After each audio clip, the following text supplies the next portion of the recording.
Hello everyone, welcome to my channel book former. आज के इस वीडियो में हम कवर करेंगे क्लास 9 एनसीईआरटी हिस्ट्री का chapter number 1 the French revolution का the abolition of slavery.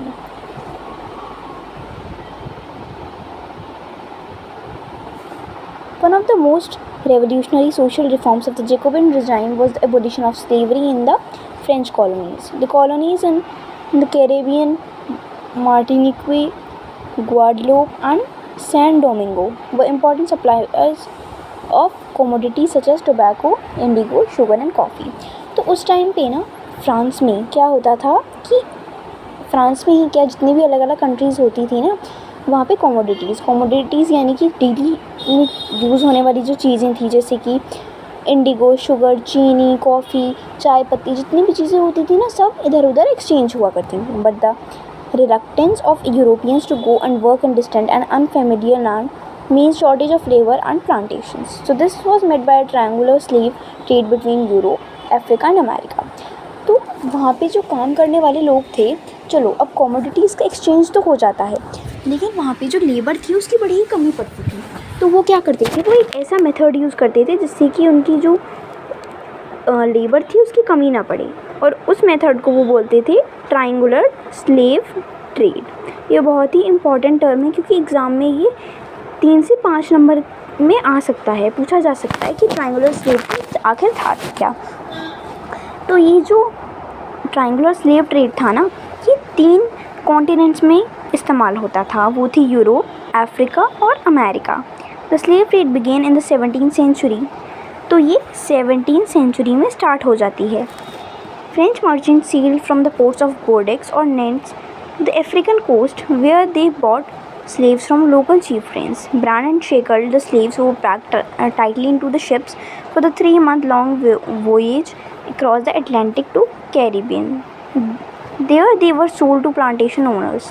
The exploitation of slave labor made it possible to meet the growing demand in European market for sugar, coffee and indigo. Port cities like Bordeaux and Nantes owed their economic prosperity to flourishing slave trade. तो क्या होता था कि वो लोग Africa से लोगों को वहाँ पे किडनैप कर लिया जाता था, या मतलब किडनैप ही मान लेंगे. अफ्रीका से लोगों को ले जाया जाता था शिप में उन लोगों को 3 या 4 महीने के लिए, जब तक वो लोग नहीं पहुँचते थे, उन्हें बांध के शिप में ले जाए जाते थे. बहुत सारे लोग तो ऐसे थे कि 3-4 महीने में जब उन्हें बांध के ले जाते थे ना, तभी उनकी डेथ भी हो जाती थी.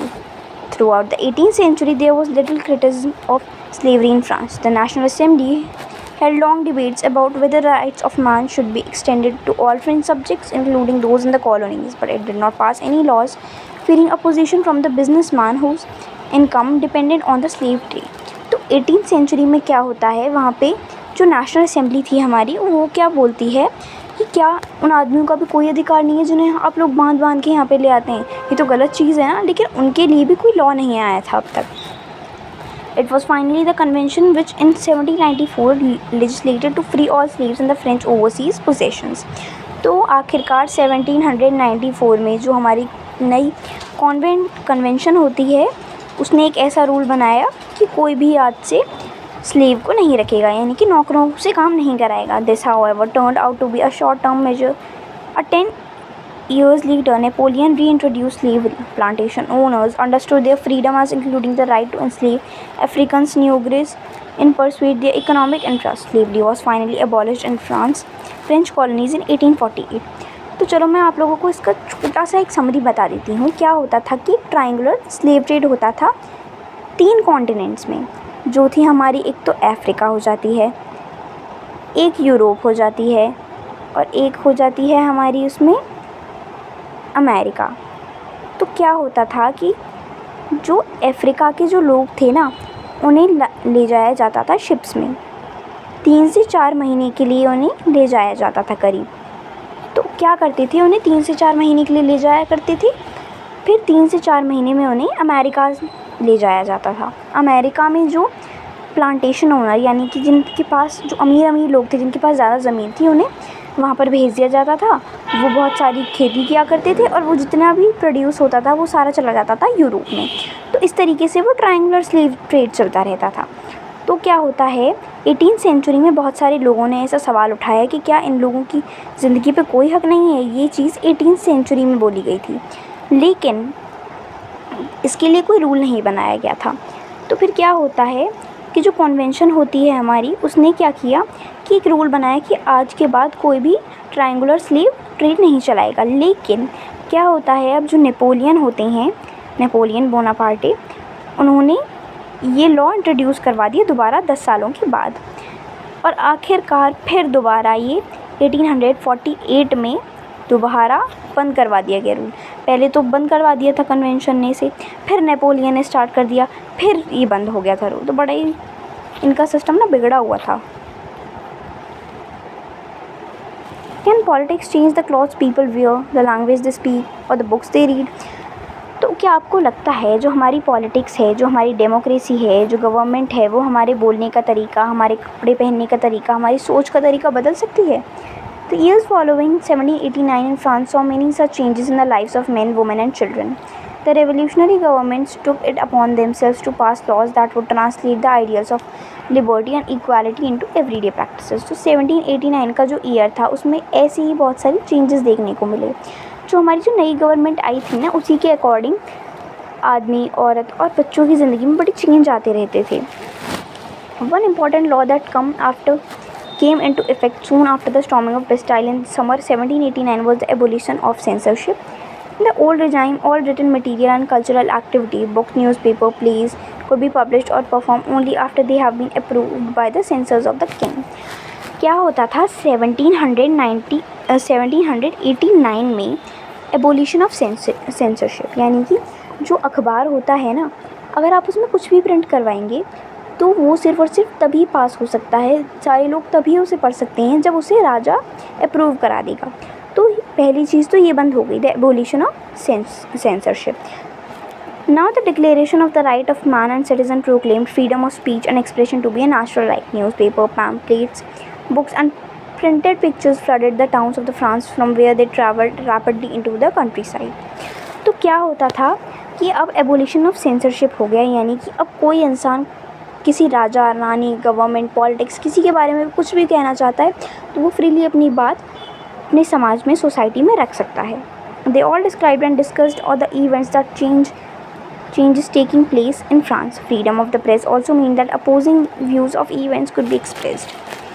Each side sought to convince the others of its position through the medium of print. Plays, songs, and festive processions attracted large number of people. This was the only way they grasped and identified with ideas such as liberty of justice that political philosophers wrote about their length in text, which was a handful of educated people could read. तो अब ये वही rule चल रहा था जो हमारे philosopher थे, रूसो और बहुत सारे जितने भी फ़िलासफ़र थे, जैसे कि मोंटेस्क्यू, उन्होंने अपनी किताबों में ये बात लिखी थी ना, सबके पास हक होना चाहिए अपनी मर्ज़ी की चीज़ बोलने का। तो अब यही चीज़ प्रैक्टिस होने लगी वहाँ पर। Conclusion. In 1804 Napoleon Bonaparte crown himself emperor of France. क्या होता है 1804 में, 1804 में जो नेपोलियन बोनापार्टे होता है वो अपने आप को क्राउन कर देता है, यानी कि अपने आप को फ्रांस का राजा बता देता है। He set out to conquer neighbouring European countries, dispossessing dynasties and creating kingdoms where he placed members of his family. Napoleon saw his role as moderniser of Europe. He introduced many laws such as protection of private property and a uniform system of weights and measures provided by the decimal system. तो क्या होता है कि जो Napoleon Bonaparte थे, अब वो अपने आप को फ्रांस का राजा तो बता देते हैं, फ्रांस का रूलर तो बता देते हैं, पर वो अब क्या करते हैं, वो यूरोप की जितनी भी कंट्रीज़ होती हैं वहाँ पर वो चले जाते हैं अपने आप को राजा बताने के लिए। वो चाहते हैं कि आसपास के जितने भी देश होते हैं वो उन पर भी कब्जा कर लें, लेकिन वो ऐसा वहाँ तो नहीं कर सकते। उन्होंने बहुत सारे अलग अलग रूल बनाए। Initially, many saw Napoleon as a liberator who could bring freedom for the people, but soon the Napoleonic army came to be viewed everywhere as an invading force. पहले जब नेपोलियन बोनापार्टे आया था तब तो सब लोगों को लगता था कि यही हम लोगों को आज़ादी दिला देगा, पर धीरे धीरे जैसे जैसे वो अपनी मर्ज़ी चलाने लगा, लोगों को लगने लगा कि ये तो अपनी मर्ज़ी कुछ ज़्यादा ही चला रहा है। He was finally defeated at Waterloo in 1815. एक लड़ाई हुई थी वाटरलू की, जिसे हम लोग आगे पढ़ने वाले हैं। दूसरे चैप्टर में 1815 में जो वाटरलू की लड़ाई हुई थी उसमें इसे हरा दिया गया था। Many of his measures that carried the revolutionary ideas of liberty and moral laws to the parts of Europe had been impact on people long after Napoleon had left. जब नेपोलियन चला गया था, जब 1815 में वाटरलू की लड़ाई में उसे हरा दिया गया था, तब भी लोग उसके बहुत सारे रूल्स को माना करते थे कि हाँ ये बात तो उसने सही कही थी। The ideas of liberty and democratic rights were the most important legacy of the French Revolution. They spread from the France to the rest of the Europe during the 19th century, where feudal systems were abolished. Colonized peoples evoked the idea of freedom from the bondage into their movements to create a sovereign nation state. Tipu Sultan and Ram Mohan Roy are the two examples of individuals who responded to the ideas of becoming revolutionary France.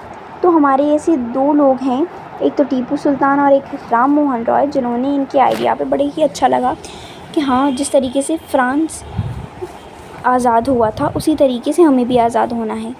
तो अब यहाँ पर हमारा chapter ख़त्म हो चुका है। अगर आपको कोई भी डाउट हो तो आप कमेंट सेक्शन में बता सकते हैं, मैं अगली वीडियो में इसे सॉल्व कर दूँगी। तब तक के लिए bye bye and stay tuned. Thank you.